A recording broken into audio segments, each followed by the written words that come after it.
So Carissa, thank you for joining me today. Absolutely. It's a pleasure to speak to somebody. It's great. Absolutely, absolutely. So why don't we start at the very beginning, as they like to say in Sound of Music, and give us a little background in terms of how did you get into being an agent? Well, it actually started, my parents are from Los Angeles, and they met in the 60s. My mom went to Pepperdine University. My dad was in computers with IBM. And so they were in the height, my dad had like Chevy convertibles, and they'd drive down Hollywood Boulevard, and they were living the life. And then IBM sent my dad to Wisconsin to set up power companies, computerized power companies. And so I was born in Wisconsin, listening to them regale me with stories of how they, lived in Hollywood and went to Pat Boone's church and all this kind of stuff. And so I grew up there, but I didn't have parents that were from there. So, Yeah. Loved movies. I mean, I'm a child of the 80s. I loved movies. I loved Leonard Maltin's book, before there was this thing called IMDb or even the internet. And Right. so I would just love pouring through Leonard Maltin's book of like what actors were in Martin Scorsese movies, what actors were in, certain directors had certain actors. Why did this actor follow this path? And it was sort of an early IMDb, Leonard Maltin's book was. Right. And so when I went to the University of Wisconsin-Madison in 1983, I wanted to go into film and television, and my parents said no. They said no. They said, you're not going to Hollywood. We don't want you going there. We're trying to save you from, big, bad, scary Hollywood. That's why we moved to Wisconsin. Right. We had our kids. We raised you here for a reason. Right. And so, as an 18-year-old, living at home still, I said, okay. So I went into graphic design and sort of went the photography, graphic design, fine art route, and was a graphic designer for many, many years. And got married to a guy who lived 3 blocks away, and he now works at Sandia Labs. And so we moved to Albuquerque, New Mexico in 92 with 1.5 kids. And I did graphic design work. I raised a bunch of kids, a lot of kids. And the graphic design thing just was sort of changing as people had desktop publishing, all of that kind of stuff. And I felt like I either needed to go back to school to take my graphic design work to the next level with all of the computers and Photoshop and, all that kind of stuff, or do something else. And I realized that the film industry was all around me in New Mexico. It was everywhere. Yellow signs, things were being filmed. And so on a whim, I joined the CNM Film Technician Program in 2009 and cried the whole way home because I realized I had found my people that I wanted to have as an 18-year-old, and this was as a 46-year-old, Right. And so, but I have to say, and I thought I wanted to go into casting because I was always really interested in who was in what movie and, Right. how that all worked and everything. And so I went in with them in the mind of going into casting, and ended up doing a lot of, through school and then after school, ended up doing a lot of casting of independent projects, but I did a lot of second AD work. Right. On a lot of indie projects, which means I sat around and talked to the actors a lot and got to know all the actors on set and fell in love with the actors in New Mexico who needed people to sit and talk and strategize about their careers. Right. And having been a mom, primarily for many years, I also did counseling for women and mothers and, graphic design work and photography and things like that. I realized that everything that I was doing had been in training for being an agent, not for being in casting, but my life of taking care of people, of caring for people, listening to them, walking alongside them, trying to inspire them in this crazy business that we've volunteered ourselves for, where there's no feedback, no promises, no formula, no path really. There's a few things to do, but no one person, there's really not a lot about every actor that has been exactly the same path. Right. And so mostly because we're all different. We're all different people. We're uniquely made. And so everybody has sort of a different path. So I decided to become an agent. And so I went and I talked to my mentor at C&M, Grubb Grabner. I don't know if you know him. And he said, don't start your own agency. One of the agencies is quietly for sale. And this was in 2009, 10, something like that. Okay. And so I met with her. This was applause. Met with her, and she said she was ready. She just fell upon it. Her heart wasn't in it. She wanted to go back to grad school, which she did, and I think she teaches middle school now. And she just wanted somebody to come in and take care of her people that she did love and felt a responsibility for, but just didn't want to do it anymore. And so we set up a little agreement between us that it would be 2 months of apprenticeship, and then I would take over, and she would sort of mentor me for a couple of months. She'd still get the money, and then I would learn the ropes. I'm not kidding you. A day and a half into our 2 months, she said, "You're good. You're good. Keep the money. Just go. You got this. You got this." I'm out. Right. She's like, "You're fine. You're fine." And mostly it was just because I was so excited to be a part of things and meeting all these people. And, I took on a lot of actors that I had already worked with on sets and things like that. And so I was so excited to be able to represent people that I already knew and loved and meet everybody and stuff like that. So I just ran with it, and it's been 10 years now.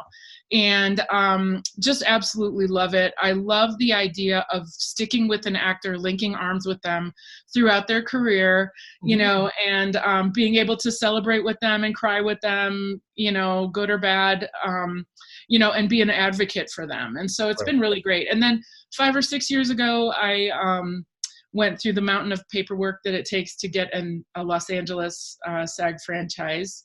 Oh, okay. And so I've had the LA agency for 6 or 7 years now. Very small, very high standards for that roster. It's not the same as the New Mexico standards. Very different resume that you need, very different work that you need in order to be on our Los Angeles roster.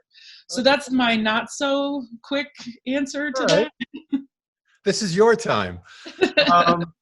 And in a way it's obviously it's not casting, but in a way you get a taste of it because the casting directors say, "Send me people for this," and you get to piece together. That's my creativity. Your vision. Right. So I get to think about it that way. Yeah. Getting into the nitty gritty of being in the actor-agent relationship, how do you determine who you want to sign? Do you have certain qualities that you're looking for in a potential client? I do, and I think they've sort of changed over the years as well. As my agency has sort of changed from I'm just starting out, people that are just brand new. I took some chances on a lot of people at the very beginning because I loved them as people, and now they're great actors and they're doing well. But I'm a little bit more picky these days about that. But I have to say that the main answer is it has to be a feeling between me and that person. It has to be a rapport. It has to be that I've sort of gleaned from them. I'm a mom who has eyes in the back of my head. I'm one of those kind of people that I know where the remote is at the house, and all that kind of stuff. And so I'm pretty quick and intuitive. So I'm pretty quick in sort of sizing up somebody and what kind of person they are. Mainly it's how dedicated are they to this? How serious are they? How motivated are they? What have they already done without having an agent? What are the things that they've done? Because there's a lot of things you can do. You can do theater, you can do improv, you can take wonderful classes, you can write your own projects and film your own projects. Absolutely. You can look on Actors Access on breakdowns that they send to the actors and see if there's anything. You can, there's so many things that you can do without an agent. To sort of get started. And so I still look at those things, and I go to a lot of theater. I go to a lot of improv. I try to go to film festivals and stuff like that and see new people and see the people that I represent and see the good work that they're doing on stage, whether it's improv, theater, musical theater, whatever it is. Right. And so I love to see my people at work. I really do. And then if it's somebody who's had another agent and they're trying to come over to me, You know, I have a list of questions that I ask them when they're like, it's not, I want to come over to you. And I'm like, well, I thought you were with so-and-so. And Right. so usually what I do is I say, have you had the talk with your agent? Have you asked all the questions? Have you asked for a talent report? Have you really have you gotten all the headshots that they asked for? Have you done all of the adding of all your clips and doing all your, is your actors access all together? Have you done everything on your side that your Right. agent asked you for?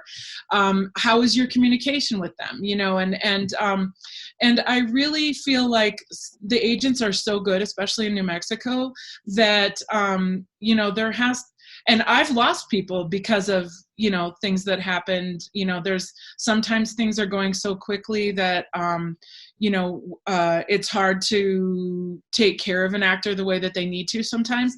And so I'll own up to it, you know, and just be like, yeah, I don't know if this is working out. But that's at the end of the day, it's like any relationship. So, you know, right. it's not about someone being right and someone being wrong. It's just like, this doesn't. Right, exactly. And so I don't keep people, you know, I don't say, well, you're under contract for another 6 months, so you're stuck with me. Right. You know, I'm like, you know what, if you can find somebody else that you feel like you can communicate better with, you know, that you can really build something with as a team, then I'm not going to keep you here, you know. And so the actors really is in the driver's seat, you know. And so so it's up to me to create this you know, community and this relationship between each actor and between all of our actors, you know, and create good relationships with the casting directors so that all of this can go smoothly and go efficiently and quickly and successfully for everybody. So yeah, so I always have to ask those questions, and you know, I never want to, you know, be somebody who's like, well, I can do that better than another agent, because I feel like we're all really good at what we do. Right. But it is just a personality thing sometimes. And so I really do ask the questions before they, you know, jump ship and, you know, try to come over, because a lot of times there's no reason for it. And I'm like, well, you'll probably get the same problems over here. Right. You know, if it's something that you have going on with yourself or something. So Absolutely. In terms of commission, not in terms of commission, obviously when an actor works, there's a 10% commission they pay their agents. As an agent, are there other fees that actors have to pay an agent or agency, or is it just the 10%? That's such a good question, especially for people that don't have agents. If you're looking for an agent, you want to only go with a SAG franchised agent, because they're the ones that are going to protect you the most. Those are the ones that have the union behind them. And there's only 2 ways that an agent gets money. One of them is from commissions from residuals and bookings. And then in New Mexico, we have one waiver, a one-time waiver of like a cap of $40 that we can ask for to be put so that the actor can be put on our website. Okay. On my personal agency's website. And that is the only money that ever changes hands. And so, is that a one-time fee, or is that an annual fee? It's a one-time. It used to be annual up until about 3 years ago. Now it's a one-time fee. And so all the New Mexico agents can ask for that. And there's some rules that go along with that. But anybody that says you have to go to our photographer, you have to take our classes, you have to do this composite thing, I don't know. So, you know, so there's lots of composites. Those are the old days. Oh my God, I know. Or yeah, when people bring me their composites, I'm like, whoo, okay. But anyway, so there's lots of scams out there. There's a lot of people that are trying to prey on the dreams, really, of people. A lot of times parents of children who, you know, they feel like their children are so beautiful and so talented and, you know, are such, you know, potential bright stars, that they can cloud their mind of who might be offering something to them. And so I will always say, if they're not a SAG franchised agent, don't do it. Just don't do it. You're just going to be spending tens of thousands of dollars for their pockets, and not really getting much for it. And the scary thing is, you're driving down the road and you hear these, would your kid want to be a Disney, the new Disney star, like of Wizards of Waverly Place or even Stevens and things like that. Right. And the problem is, I want my kid to do that. That's and a then, no-brainer. right. My kid is beautiful and talented, and, everybody stops me at the mall and says, my baby's so beautiful. And so, so they prey on that. And what happens is you end up taking classes from people who have no business teaching classes. And I'm going to be really firm about this. And then you're told, you're going to have to go to LA and send your teacher to LA, and your teacher's going to set up these showcases with casting directors and agents in LA, and then you're going to get an agent in LA. And there's never any discussion about how much is happening in New Mexico, about, agents coming. Early on, I actually got invited to a showcase, and I didn't know that. I was so new as an agent that I didn't know, I don't know. It was like, I just went, and I was like, oh no. And so basically what I did was and they were going to try to give me money. And I said, I can't take your money, and, I kind of had to do this thing where I was like, there was a few kids that I was like, please find me on Facebook and talk to me, because I can't say anything right now, right. But if you want some more information from me, I felt so bad doing it, but I also felt like they're going to spend so much money and never know that there's stuff in New Mexico happening or in other local markets, and things like that. And so, such a scam. So don't do it. That's all I have to say is don't do it. Yeah. It's just going to be heartache and money. And part of the reason that I wanted to do this is because, I remember what it was like starting out as an actor. And, there's an old saying, you don't know until you know. Right. And so all you're trying to do is find your way. And, it's like teenagers in high school, advising each other on life. It's like, well, going to another actor who's just starting out, you're going to get an opinion, but you're not going to get the right information. Right. And so a platform like this, it's like, listen to the casting people who have been doing this and know what they're doing. Listen to the agents and to get good, reliable information to help guide you and hopefully, prevent people from making the mistakes that we made. Right. Absolutely. Yeah. Absolutely. Yeah. So once you have a client, let's start with headshots and things like that. When say I'm your client and I get new headshots and I'm like, hey, Carissa, I want you to look at my new headshots. How many do you want to see? Oh my goodness. You obviously don't want to see the whole shoot.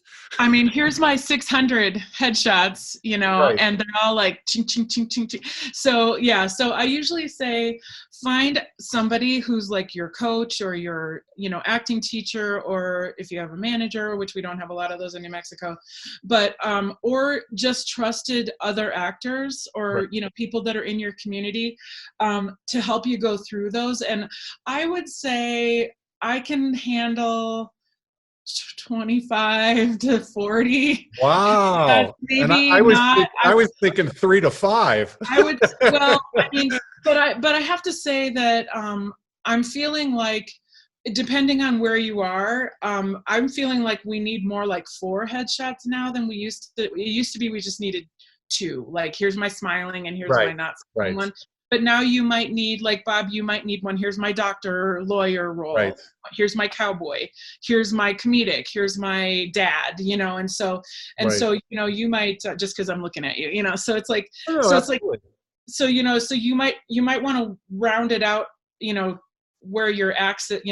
From your main heart axis. And sort of do it that way. And so if we're talking about 4 headshots, I can look at 4 or 5 of each one. Right.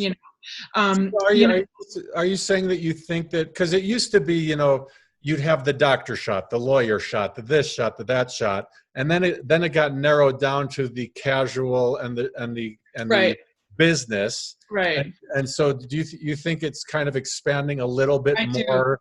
I do. Have a few more? Right. And I do. And I also feel like we're putting emotion into it now. We're thinking more about headshots being an audition. And so, Bob, in your great, body of work, you probably have seen that you have sort of gotten the sort of similar roles, or the casting directors who know you and love you bring you in for the same sort of thing. And sometimes that's great. That's better than not getting anything, but sometimes you want to do something beyond that. Absolutely. I have an actor who only gets the scumbag roles. Right. Only the bad guy roles, and he's done very, very Those well. are the best roles. Right, but he's like, I don't want to just be the bad guy, and so we spent a year turning him into a cop. Yeah. And so sometimes the scumbag can go to the cop pretty easily. That's one of those sort of symbiotic, weird, dark and light sort of roles that kind of have a channel to each other. Right. And so it's a feeling, and so so a lot of times it could be, this is my quirky artistic sort of headshot, but there might be other elements to it as well that makes it easy for me to be like, look at this role, this role's amazing, this headshot fits that, and so there's lots of things that can go into it. You can be like, well, this is, think about being a principal. Are you the kind, loving, all-knowing, fatherly figure principal, or are you the one with the baseball bat in the inner city, that's like tough, or, nurses are one that I can always, like, nurses I can talk about forever, because nurses can be either the don't take any crap from anybody, are very hard, very, matter of fact, especially like EMT nurses or ER nurses or things like that. And they're very quick and they're very stern and stuff. And then there's the warm, kind ones that are holding somebody's hand when they're, have cancer in the movie or whatever. And so there can be different sorts of feelings from just a nurse role, or just absolutely. or just a cop role. Are you the dirty cop? Are you the one that's taking the money on the side, or are you the book cop? Exactly. So anyway, take all those things into consideration: color, background, texture, hair, clothes, all of that stuff. One of my least favorite things is when people send me headshots and they're like, this is my cowboy, this is my professional lawyer, this is my dad, this is my soccer coach, and there's different clothes and the exact same expression and the exact same face. Okay, you changed your clothes, right? So put some acting into it. You're an actor, have some fun with it. And then what if you're somebody who's like, what, I really want to work with a certain kind of director. I really want to work with a certain director, certain writer, things like that. Do your homework on those writers and on those producers and directors, and make headshots that sort of fit their thing. We actually did that with one of our actors. He really wanted to be on Bosch, the TV show Bosch, and we did new headshots. We watched the show. We did all of this stuff. And he was the one that's always a bad guy and wanted to be a cop. Right. And we got him a cop role on Bosch, and it was all intentional. It wasn't just here's my headshots, and I had my friend teach, do them and stuff like that. But it was like lists and lists of expressions and, clothing and backgrounds and all that kind of stuff. Absolutely. So I'm getting really down into the weeds, but mostly but that's exactly what I want. Good. Mostly I would say I love natural lighting. I love, a very short depth of field where there's texture and some sort of hint, whether it's like an industrial parking garage or whether it's a field and a fence or whether it's an office or whatever. But really your face in natural light is really what I want to see. And I want to see what you look like right now. Like I think I've seen you many, many times over the years, but I feel like your hair is very short right now. And I was a little surprised. I was like, April 1st, I went full bald.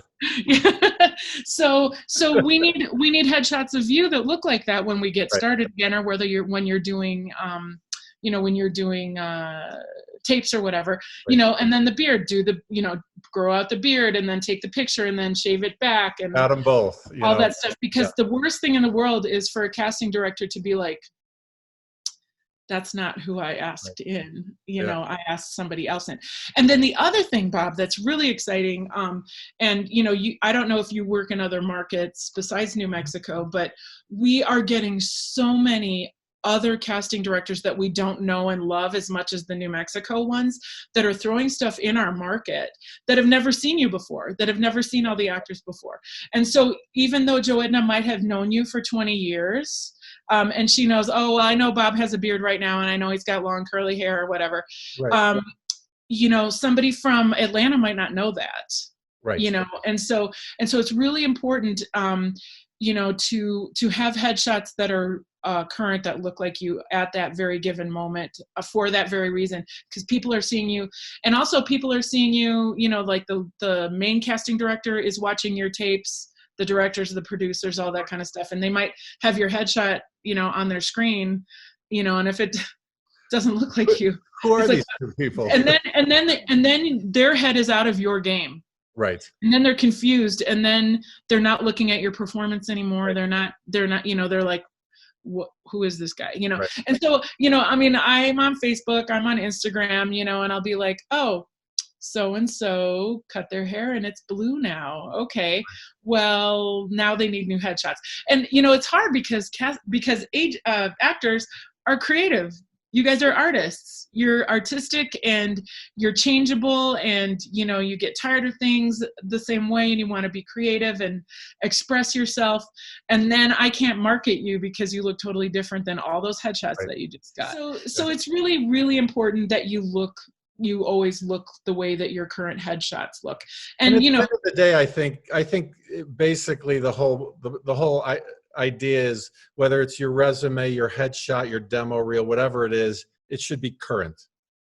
Right. That's good. Very good. Yeah. Yeah. And make sure it's current, because I can't tell you how many times, I've submitted somebody for, like, because we are in New Mexico, we're getting recurring roles. We're getting the opportunity. Some of us are getting the opportunity to read for really wonderful roles. And it might not necessarily be the casting director that always casts you. It might be a different casting director. Right. And you're like, oh, so-and-so knows me, but your resume on Actors Access isn't up to date. Your clips are not up to date. And so somebody who might be considering you based on, what you look like or what you've been submitted for, they need to go and look at all that information in order to see whether you're somebody who can really handle that role, which means, have you done other roles? Have you, what's your body of work, so that you can, be invited to the party and not, here's the thing, everybody's vouching. This is my thing. Everybody's vouching for the actor to run through this gauntlet. I'm vouching for the actor to submit to submit, to rep them and to submit them. I'm saying I stake my reputation on the fact that my actor would be good in that role. And then the casting director is making these decisions based on their reputation and saying, okay, well, I trust this agent. I trust this actor. I'm going to send their tape to the director. And then the casting director is saying, all right, director, these are the people that I trust. And then the director has to take all of our information and trust all of us to run the actor through this gauntlet of, which seems like, when sometimes it comes down to it, it's 15, 20 people that have to sign for your one line or your no line, but still a co-star, and so we're all staking our reputation on you as the actor being who you say you are. Huh? No pressure. No pressure. Right. And so, inflating your resume is never a good idea. It's never going to work. Some people are like, oh, well, it didn't really say whether it was a co-star or guest star, so I'm going to put a guest star on here. And then I get a casting director going, I cast that show and that was not a guest star, and that person might be somebody who could handle a guest star, but since they've lied. Right. And I can't tell you how many times I've heard that story from different casting directors. That's the worst. They'll look at the resume. They're like, oh, you were on this show? Yeah. It was so much fun. Really? Because I cast it and I didn't cast you. It's like, you just you just lost chances, Credibility. Yeah. anything that comes through that office. Right, right. And casting directors remember stuff like that. I remember stuff like that, you know. So it's never and you know, if you did background work, don't give yourself Bob the bartender, you know, and sort of try to elevate what you did, because they Right. will also remember that. They're like, I cast that whole show, there was never Bob the bartender. There was an extra that was a bartender, you know, and that's the same sort of thing. So it's always better to just be truthful about your work and let your work speak for itself, and just keep a good life lesson. Just be honest. Just be honest. I know. How do you like your actors to connect with you? You know, we obviously don't want to be every week calling our agents. Yeah, it's hard. It's hard because when we're, you know, like, I do not like drop-ins at the office. Right. Do not drop in at the office. Can you repeat that just one more time? Please do not drop in at the office. Okay. Because you'll get this face. Yeah. And then, you know, I don't, you know, and then I'm like, what was I doing? 10 minutes, 15 minutes later, I can't remember what I was doing. I have hundreds of actors that I needed to submit, or they had auditions that needed to get out for tomorrow. You know, we're very busy in New Mexico. And so, you know, on a day-to-day basis, there's a lot of lists that are going out. And so definitely not that. Phone calls are usually reserved for, I'm in a ditch and I'm supposed to be on set, you know, or I'm lost, or, you know, I have a flat tire or whatever. And when I see somebody come up on my phone and I know they have an audition that day or a callback, or they're, you know, supposed to be on set, I will answer that phone call. But other than that, I can't take phone calls really during the day. And so if it's something that, you know, okay, so here's what I usually do with my actors. I usually give them like the DEF CON sort of thing. It's like, send me an email and say, you know, hot, warm, cold, you know, or whatever. And if it's cold, I'll read it that night at 11 o'clock at night, you know, when I'm watching TV or whatever. You know, but if it's hot, I'll know it's hot because it's something, you know, because they'll tell me. I also, I'm a big texter. I can answer a lot of questions really quickly on a text, you know, yes or no, or once. If it's a one sentence answer, send me a text. I'm totally fine with that. I also have my actors text me and say, hey, I do need to talk to you about something. I've got a life change. I've got something going on that you really need to know. I'm pregnant, you know, whatever. Can you call me today sometime? And then that gives me the chance to like finish what I'm doing. Right. Go get myself a drink of water and then call them. And then they're going to get the attention from me that I want. Right.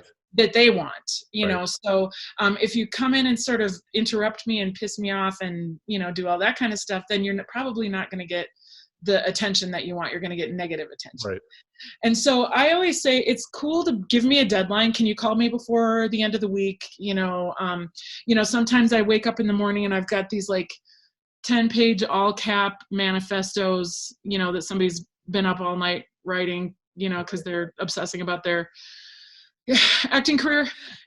So a lot of times those kinds of big, like, I don't know what I'm doing. I think you're not listening to me. Should I quit? Should I leave my wife? Should I change everything? Should I do that? You know, then it's like, let's have a phone call or let's meet for coffee. Cause obviously there's some like feelings and emotions and stuff like that. But mostly we're just go. We're just like, you have an audition. I've submitted you. You've got an audition. You've got a callback. You've got this, you've got that. You know, a lot of times, mostly it's, you know, I haven't had an audition in a long time, you know, those kinds of questions. And I'm like, yeah, and you're not going to if you don't let me just keep doing my job here. I've got this huge submission to do. You might be a part of it, you know. So, so I want to answer softly, and I want to answer kindly and motherly and nurturing in a nurturing and inspirational and encouraging way. But I need a little help from that, you know, in being appropriate in how you contact me. Right. So, and then when you do get an audition, you know, and it goes, and it's not fair at all, but like, I'll send an audition and I'll send my list of auditions out. I'll send them all out, and then I'll look on my email inbox and see who's answered me already and said, if I haven't seen an answer yet after 15, 20 minutes, then I start texting and saying, like my mom, I'll be like, Mom, I sent you an email. I'm texting you to tell you that I sent an email. And then I'll call and be like, look, I need to get these confirmations to the casting director so that they know what their schedule is like. How come you haven't answered me? And then I'm doing an email and a text and a phone call, and so by the time you get to a phone call from me, I'm going to be like, are you confirmed for tomorrow? And so I expect this really, really fast, intimate, sort of, question and answer sort of thing when it comes to auditions, callbacks, whether you've been booked, check your schedule, watch and advise and things like that. This is what schedule it's working, things like that. And so, so I do expect a lot of quick responses, even when I can't always give a quick response to everyone. When it comes to auditions, callbacks, bookings, that stuff, I need quick response back. Absolutely. You then have to get in touch with the casting people, and if there's a hole that they need to fill, then they need to get another actor to fill and get that enough time to give them, Absolutely.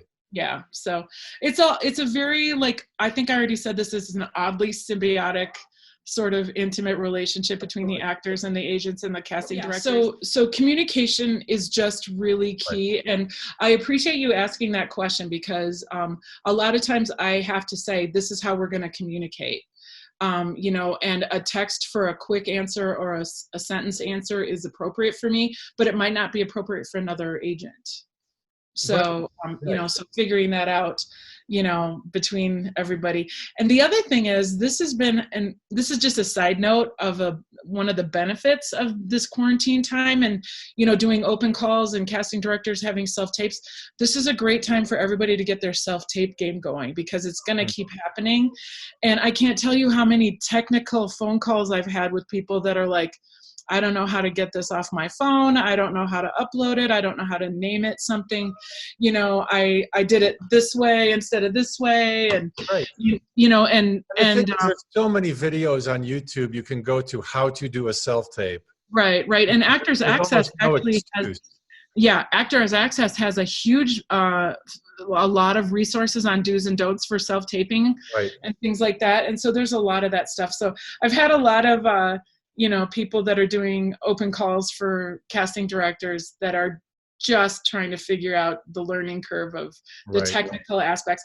And then if you're dealing with the technical aspects of it, of a self-tape, it's so maddening that you lose your performance a lot of times, because you're just trying to figure out all this, stuff on your computer. How do you feel about an actor calling you up and saying, hey, I know they're shooting this movie. There's this role that I really would love to go in for. Can you get me in for it?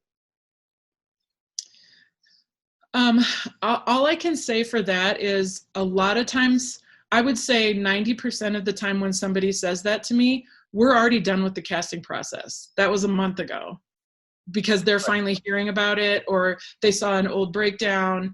A lot of times it's weeks or a month later that I get that. And if they are for some reason seeing, they've heard that their friend went in for an audition and they're like, how come I didn't get that audition? I'm that same kind, that's my type or my branding or whatever. A lot of times by that time it's too late. I can ask the casting director and they're like, we already sent our tapes in for that day, even if it was yesterday or today, and so, so I always say, you have to trust your agent. You have to trust the system, that if you were right for that role, I was going to submit you and the casting director with the information that they have, which sometimes might be different than what they've given me a couple of days later. They might have new information about the role. They might have had a conversation with the director after they put the breakdowns out. You would just have to trust that the casting director is bringing in who they know, who they want to bring in. And as heartbreaking as it is to not get that audition, most of the time you just have to say, but then there's other times when, I will see the list from the casting director, and I'll be like, okay, well, you wanted to see these people. How come you didn't want to see this person and this person and this person? If there's any holes, can I fit these people in? But that happens day of. That doesn't happen a couple of days later. Right. So unfortunately, a lot of times those kind of questions happen a little too late. I've had people say, I went to high school with the director of this movie, that's shooting right now. And I'm like, it's shooting now, and you didn't know that your friend was directing it a few months ago when we were doing the casting. You could have asked them then, use those relationships at the appropriate time for that. But aside from timing, let's say it is, they're going to be casting it in the next couple of weeks. Is it something that ruffles your feathers? Like, look, I know what I'm doing, just let me do it. Or are you open to that? A little bit. Your feather. I don't want to. No, a little bit. It does ruffle my feathers because 9 times out of 10, I'll go back and I'll say, yeah, I already submitted you for that. Like, I know you. I know what type you are. I'm good at my job. I know, and I'm not trying to sound all noble and all that kind of stuff. But I know my people. I know my people well enough to know what roles they're right for. However, sometimes it's like, yeah, I didn't submit you for that. Let me go back and send, let me drop the casting director a little email and be like, hey, didn't think of this person, but they're right for it because of XYZ. Here's this headshot that looks exactly like it. And I will go back and do that. But it kind of depends on the manner in which it's done. Right. I don't know how else to say that. The frequency. And the frequency. In LA, a lot of actors, for some reason, a lot of actors get the live breakdowns in LA. And so, we've had to train our actors to not email us, 5 times a day and say, I found this on Breakdown today. I found this on Breakdown. And did you submit me for this? Did you submit me for this? And just because they have access to it doesn't mean, and then I have to stop what I'm doing and I have to go, yes, we did already audition. We already did submit you for this.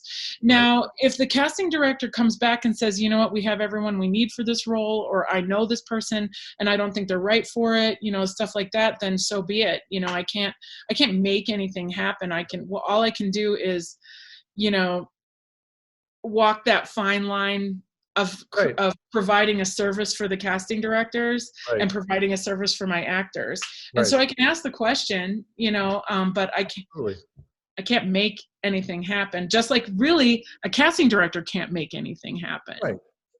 How do you feel about, and this is all for good reasons, how do you feel about an actor passing on an audition? Say it's counter to my religious beliefs. I'm not comfortable with sexual situations. Things like that. How do you feel about an actor saying, I'd like to pass on this? I always say that that's the absolute best time to pass on something. Now, I was just talking to my LA assistant about this the other day because she said that one of her manager friends has a like a spreadsheet or a questionnaire that she asked her clients, like, are you interested in homosexual, sort of situations? Are you nudity, bad language, all those kinds of touchy situations where I'm totally fine with somebody turning something down, because of those kinds of objections.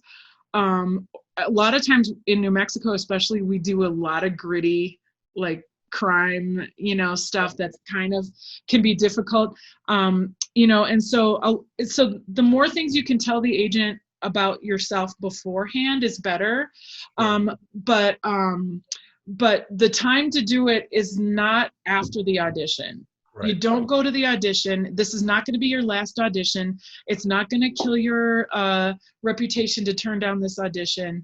It's better to turn it down than to go and then have them fall in love with you and then have you say, I don't want to do this, and play that, not even that game, but, just be like, I'm not comfortable with this. Either go to the audition and say, I'm comfortable with this and I'm accepting this content, or don't go to the audition. And then I also say, like, if you're like, well, I'm going to go to the audition, but I have a trip planned for part of the shoot dates, I say either go to the audition and say you're going to cancel your plans, or say that you're booked out and you can't go. You Right. know, don't say, well, I was, you know, I've had this day planned with my mom or whatever for, you know, a long time. Can't do it that one day. And you can go back and say to your agent, you know, it's my parents' 80th birthday. We planned a cruise. I'm going to be gone from November 17th through the 22nd. You should have already told us that, you know, Right. but sometimes we don't know when things are shooting when we're submitting you. Right. Sometimes we don't know until we get a audition. We don't know when they're shooting. And so again, that goes back to the, you know, as much communication as possible. But when you're turning something down, do it at the earliest opportunity, which is usually the first audition. And it's not the end of the world. People will love you more for turning it down right away. They will hate you more for going and then turning it down later. What can an actor do to make your job easier? I think I did touch on it a lot. Have everything ready to go. Have everything current headshots, everything on Actors Access. You've combed through all of your special skills. You have all your clips. You have everything all ready to go at my fingertips so that I can make the submission process and the pitch process go quicker for them. You know, don't bug me with a lot of personal stuff. You know, if you're going through a hard time, you have a big life change or something like that, I want to hear about it because I do care. Right. But be respectful of our time. Right. Is one of the best. But being prepared, and you know, you have an audition tomorrow at 10 a.m. Confirmed. Thank you. Get back to me right away and say confirmed, you know, things like that. Do theater, do improv, do comedy, write your own stuff, shoot your own stuff, find your own things to submit for. Do as much as you can on your own as well. Right. So these are two separate questions that I'm going to put into one. What do you wish actors would do less of, and what do you wish actors would do more of? I wish that actors would trust themselves more and not second guess themselves, and just, I guess, be more confident in themselves and trust themselves more, that they left it in the audition room. Don't think about it afterwards and call me crying because you blinked twice, or, you know, you should have done something different. You did what you did in the audition. Don't second guess yourself. Go in and do your very best. And I guess that means basically be the best version of yourself emotionally, physically, spiritually, mentally. You know, be okay with yourself and be okay in your own skin. And so much of all of the idiosyncrasies and insecurities and desperation and illness and fear and hatred and anger, you know, all of those negative emotions, you can sort of filter them through being the best version of yourself. Right. And so I always just say, just trust yourself and learn how to love yourself. And a lot of that stuff dissipates. And a lot of times what I say is, you know, you're sacrificing your life for something that you don't know when and if it's going to happen, but you can't do it if you don't sacrifice your life. And sometimes the best feedback, I mean, you're doing this with no feedback. I mean, you know, you could go in and feel like you bombed your audition and bombed your callback and still get the part, you know, or or you can feel like this is the best audition of my life. How did I not get this? And you could have been the best person to audition for that role and still not be right for it. And so the best feedback is getting that next audition with the casting director. Well, and that next audition means that they love you, they're thinking of you, they're trying to find things for you. And so that regular, you know, going back into that same casting office is the best feedback you can get. Right. Did they invite you to the next party? Then they like you. You know, absolutely. So you kind of alluded to it earlier, but what do you like most about your job? I love like we talked about, the creativity of it, because I always thought I wanted to go into casting. Like, I love the opportunity of saying, these are my actors that would be awesome in this role. These guys would be great in this role. These women would be great. These kids would be great, you know, and being an advocate for you guys, that what you just said, are just out hanging it, twisting in the wind day in and day out. I have a little bit more information than actors do, but I love being that support and that advocate and that, source of support for my actors. And then going through this, I've got a decade, a little bit more than a decade on some of my actors now. And that moment where I get to call them and tell them they got the part. Yeah.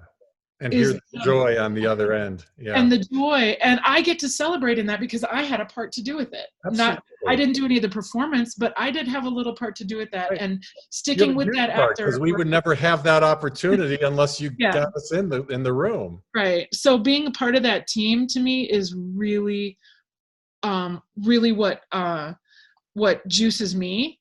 Right. Is that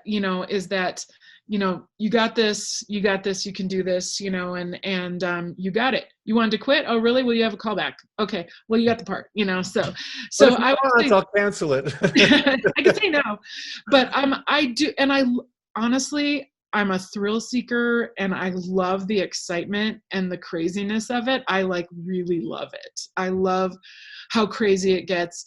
I don't like when it gets so crazy that I can't remember, we've got casting directors who, when the two of us are on the phone, we forget which project we're working on. No, not that doctor, a different doctor, because we got too many things going on. When it gets a little too crazy, you got to really keep your head in the game. Yeah. But I do love the thrill of it. I really do.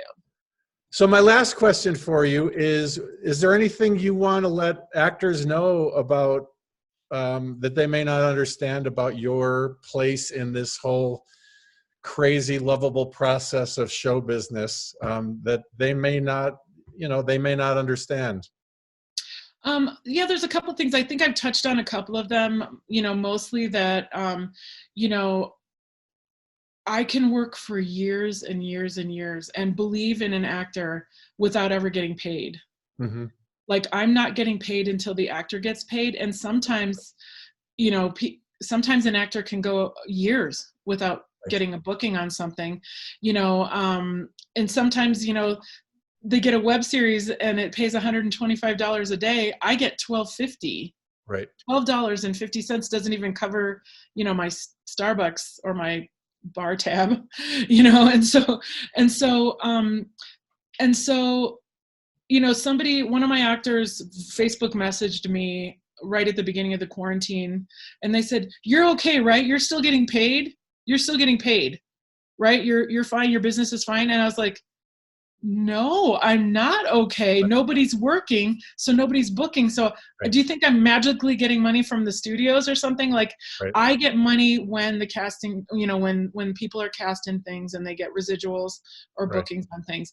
And I just had to send out a nasty gram to all my clients, at the beginning of the quarantine saying, "Look, if you want me to stay in business, you need to pay me the money that you're owed me."